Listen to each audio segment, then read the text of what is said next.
somebody and it's like the two of you are just having two totally different conversations. Well, if that's the case, then what you're going to find in this video are three things you can stop doing in your communication that will dramatically influence the quality of your relationships. Now, this is based on some early insights in information theory, which suggests that the greater the noise there is in any given bit of communication, the harder it is for the signal to actually transmit. So what we want to do is adjust the ratio between noise and signal. And we're going to talk about the three greatest sources of noise in communication in living human systems. And this builds on the work of the systems theorist Ivan Agazarian. And she found that there are three communication patterns, three bits of noise injectors in most people's habitual speech. These are three things that we've just been socially trained to do. So they show up unconsciously. But once you have an ear for them, you're going to hear them all over the place. So the first source of noise in communication is vagueness or ambiguity. It's where you're just kind of talking about stuff without saying anything at all. Like, it's just, yeah, well, it is what it is. It, you'll hear these things all over the place. It's where you say a lot without anything actually being communicated.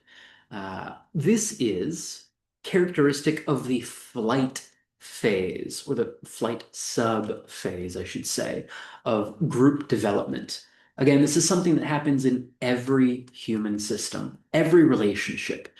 When we encounter vagueness, what's happening is we are masking a difference in the relationship. We're basically fearful and avoiding differences that could be disruptive to the relationship.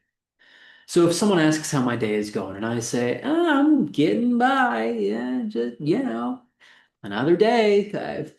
I'm saying stuff without actually saying anything. If I'm actually feeling, distraught, there's more signal value in saying, I'm actually having a really hard time right now. Um, I'm feeling really low. And even that example, there's not a whole lot of disclosure. It's not like I'm spilling my guts on the table. I can have some restraint and composure while doing away with some vagueness. Uh, it's something to consider. If you find that you are often giving vague, ambiguous communication bids, let's say, it's really worth getting clear. What are you actually feeling? What are you actually thinking? Is there some reason not to be more specific and more precise in your communication? The only real reason is anxiety. You can watch some of my other videos in order to deal with anxiety. I'm not going to get in the weeds into it on this one. Suffice to say, if you are being vague or ambiguous in your speech, you are likely unconsciously avoiding having a genuine, authentic human experience. For what reason? The second thing to stop doing in your communication is redundant communication.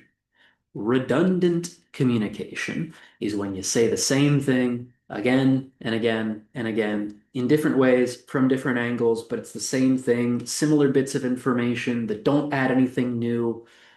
You can see even there how just uh, noisy that is.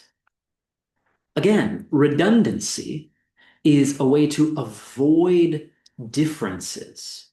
It's a way to mask a potentially disruptive difference. So when you find that you're saying the same point over and over and over again, this is quite common in arguments, right? You get into a conflict with somebody, you're in a disagreement, and back and forth and back and forth. We'll get to another version of this next. But if you find that you're saying the same thing again and again and again, the question is, what haven't you actually communicated? there is some signal you are attempting to transmit, and it has not crossed the boundary from you to the boundary of them. It is in you, it crosses the boundary, it crosses a boundary. It's just not getting through to them. Maybe they're closed off to communication. That could be the case. You might then ask the person, hey, I notice I'm just saying the same thing over and over again. Are you hearing what I'm saying? What do you think that I'm saying?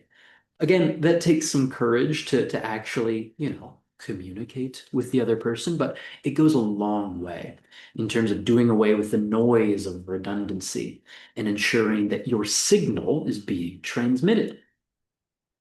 The third source of noise, I hinted at this before, it's contradictory speech. This is shifting out of the flight sub phase of system development into the fight sub phase.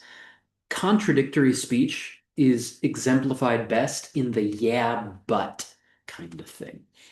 If you're having a discussion with somebody, they bring up a point and you say, yeah, but, blah, blah, blah, blah, blah, blah. We all know intuitively that you can basically ignore like half of that speech because, well, eh, they didn't really say yeah. They wanted to get their point across. And when I say they, I mean all of us. We all engage in these noisy bits of communication. When you find yourself engaged in a yeah, but though, the important thing to do is actually separate and explore both sides of that. Because what you're saying is there's a part of you that does at least agree in part, but there's another part of you that disagrees. So you can do one of two things here. You can join them with the agreement and then actually kind of steer the conversation elsewhere, which means wholeheartedly agreeing with what you agree with. Or rather than say, yeah, but, you can simply say, I disagree. You said that. I disagree. I think this. We don't have to do the yeah, but, which again, it's masking in a way, and it doesn't actually allow communication to occur. There's no real exchange there. It sounds like a conversation is happening, but the but means that nothing is actually getting through to you in that case. So when you find yourself inclined to say a yeah, but to somebody, just pause and see, boy, what do I agree with anything they've said? First, do I? If I do, then what? And okay, let me flesh that out with them. Or if you don't agree, just say you don't agree. I mean, the sky is not going to fall if you disagree with somebody. Uh, they may be upset that you don't agree with them, and yet, well, you're allowed to disagree. Notice that this may mean you actually pause in conversations before speaking because you may want to be sure that you're not engaged in vague, ambiguous speech. You may want to be sure that you're not merely repeating yourself over and over again. You may want to be sure that you're not engaged in contradiction. Uh, by God, this might mean that you're actually listening to what the other person is saying before responding. Uh, that in and of itself can go a long way in doing away with noise and communication. So I'll give you a bonus. It's a way to make your communication go more smoothly. So we talked about these three sources of noise, right? Vague, ambiguity, redundancy, and contradictions. Those just they clutter up the signal of communication. If you want to be sure that your communication is going smoothly, you might try as a bit of a practice reflexive listening, which is essentially listening to what the other person says, repeating it back to them, and asking if you got them correctly. I learned this practice from a mentor of mine, my dissertation chair, a guy named Peter Dunlap. Um, I mean, it sounds kind of silly just describing it, but boy, the effect it has on a person to actually discover that they have been heard for what they said, it totally changes the quality of communication. So have a go of it. When you are in a conversation with somebody, it doesn't need to be so formalized, so worked out, but you might offer it as an experiment. Like, hey, can I just try something? I want to make sure I'm understanding you correctly. I heard you say, for example, Chandler, I heard you say that the three sources of noise in communication are vagueness and ambiguity, redundancy and contradiction. Did I get that right? The other person then has a chance to say, yeah, or no, or, well, you missed this, or actually, I want to add. So you could just say, did I get you right? And they'll let you know. And boy, if you got them right, you've got free reign to to say whatever you like after that, because you've demonstrated to them that you actually are interested in accruing relational capital.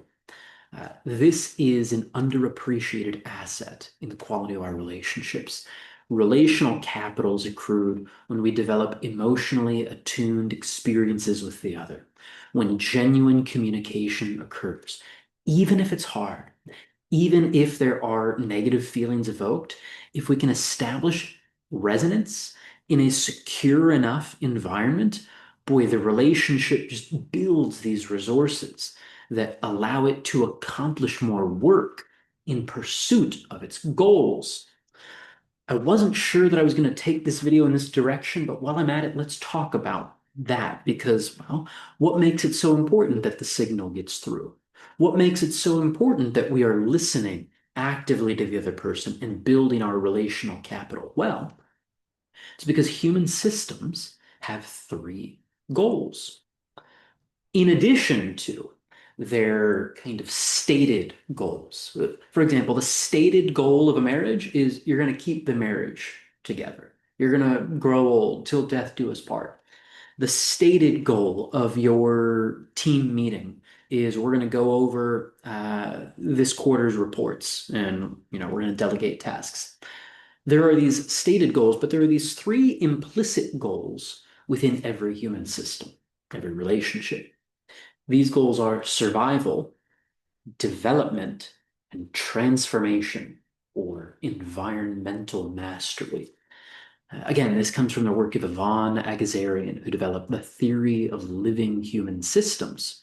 And what she found is that if the goals of survival aren't met, you're not going to develop and you're not going to transform. And you are definitely not going to meet your stated goals. Like, let's imagine you have the team meeting to go over the quarterly report and just explosive arguments. The team splits in half and half the people leave. Like, well, how did the Q1 meeting go, right? If you cannot survive, you can't develop and you can't transform. But when we ensure that we are surviving together, which maybe it sounds kind of silly or overstated, but boy, that's the big question when anxiety comes in relationships. It's, are we going to survive this? Are we going to make it through this? Survival is not a given in relationships. So we take care of that need first. Then we can work on development of the relationship, where both the individuals and the relationship itself develop capacity to work toward their individual and relational goals. Maybe it's clear to you that we're starting to think in terms of different roles here. There's you as a person, and there's you as a member of the relationship. Those are different roles with different goals. Conflict almost always arises from goal conflict or role conflict. I'll talk about that more in another video. For now, when we get this developmental engine going, we transform. we as individuals realize, whoa, we're totally different people from when we first met. This is crazy. Like it's a bit like the ship of Theseus problem. I think that's what it's called. You take a boat and the pieces of wood in the boat, they rot one by one. So you replace them, you replace them, you replace them until eventually every board of the boat is replaced. Is it the same boat? Maybe yes, maybe no. At a certain point, your relationships transform and you transform within them. They are qualitatively different relationships from when they began, and you are a qualitatively different person from when you began. Again, this process of maturation of a relationship is made much more readily available when we clear up the noise in our communication. Because the information that is communicated, that is the energy for relationships. Communication involves both information and energy. And we can think of these bits of communication when the signal actually gets through, that is energy that can be harnessed by the relationship for its goals. It's a really beautiful thing. Uh, Again, it's going to be made much more readily available if you do away with vague and ambiguous speech, if you do away with redundancy, if you do away with the yeah, but kind of contradictory thing. As a bonus, it will be supported all the more if you engage in reflective listening so that the other person knows that you are actually hearing and understanding them. You are getting them. And I'll tell you, when they feel felt by you, it lets down their guard. Their guard just drops. And then genuine human connection is possible. So, yes, it takes two. Every relationship takes two. But hey, you're one. And it's not like you have unilateral control over the relationship, but you are not without influence. You can make a tremendous difference in your relationships. First, by cleaning up your communication, doing away with the noise, honing in on the signal, and also by ensuring that the other person's signal is getting through to you. When you do that, your relationships will have a much better chance of survival. They will have much more energy available for their development, and the horizon for their transformation just it extends in a very beautiful way. So, anyway, I hope this is a blessing for you and yours. If you have not seen, I just updated the link on this YouTube for getting more information about what it's like to work together and actually train these skills. These are skills. These are not just natural talents. This is not something that happens by accident. This happens by design. And when we train these skills, go figure, we become more skillful in our human relationships. Not only that, but our relationship with our creator as well. So, anyway, you can find that there or there or there or there. I'm not, you can just click through on the channel, you'll find the information. For now, though, I hope that this video has been a blessing. I hope you put these ideas into practice. I hope you look on with gladness as your relationships develop and transform. I will look forward to speaking with you in the next video.